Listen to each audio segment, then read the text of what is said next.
Once upon a time, in a land of prosperity, lived a wealthy merchant known for his wisdom. He had 3 daughters, all lovely, but only the youngest, Beauty, possessed a heart as radiant as her face. While her 2 older sisters were vain, obsessed with luxury and adoration, Beauty found joy in kindness and serving others. Fate, however, is fickle.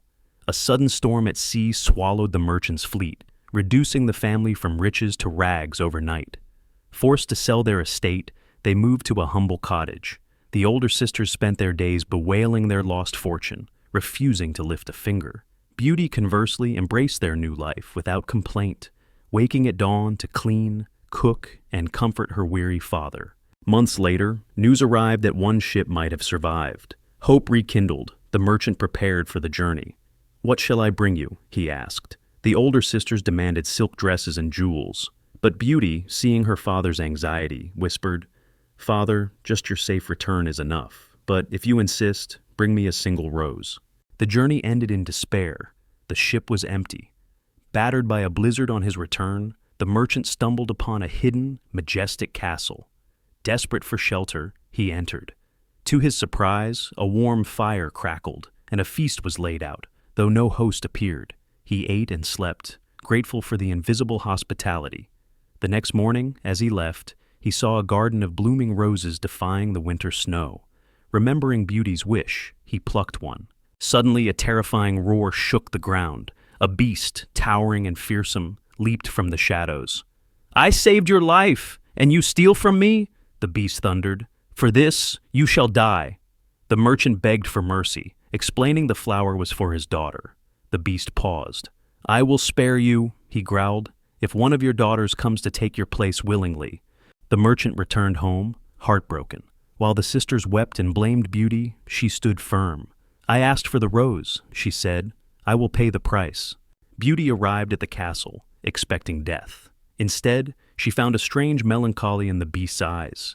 He gave her a magnificent room filled with books and music. On a table lay a magic book inscribed, "My queen, your wish is my command." When she wished to see her father, a magic mirror revealed him safe at home. "He is not cruel," she realized. Over time, fear turned to friendship. Every evening, the beast joined her for dinner. He was gentle, listening to her thoughts and sharing his own. He never forced her, though every night he would ask, "Beauty, will you marry me?" And every night she would gently refuse. "No, beast, we are friends." The beast would sigh, a sound of deep sorrow, but accepted her answer with grace. Beauty began to see past his fur and claws to the noble soul beneath. One day the magic mirror showed her father gravely ill, pining for her. Distraught, Beauty begged the beast to let her visit. "I cannot deny you," the beast said sadly, "but if you do not return in 1 week, I shall die of a broken heart." He gave her a magic ring to transport her home.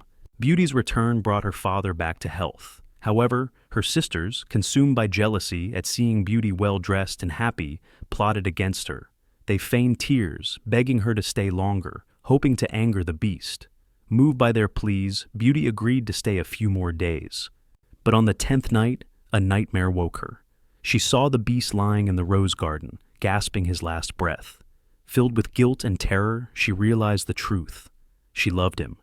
She immediately used the ring to return. The castle was silent and cold. Beauty ran to the garden and found the beast lying motionless on the grass, seemingly dead. "Beast, please wake up," she cried, collapsing beside him. "You cannot leave me." He slowly opened his eyes, his voice barely a whisper. "You came back. Now I can die happy." "No, you shall not die," Beauty sobbed, holding his paw. "I was blind. I do not care how you look. I love you. Yes, I will marry you." As the words left her lips, a blinding golden light engulfed the garden. The beast disappeared, and in his place stood a handsome prince. "Where is my beast?" Beauty asked, bewildered. "It is I," the prince smiled, his eyes warm and familiar. "A curse trapped me in that form until a true heart could love me for who I am. You have saved me." Beauty and the prince were married, their joy celebrated by her father. As for the sisters, they were left to learn the lessons of humility. Beauty and her prince lived happily ever after, proving that true beauty lies not in appearance, but in the kindness of one's heart.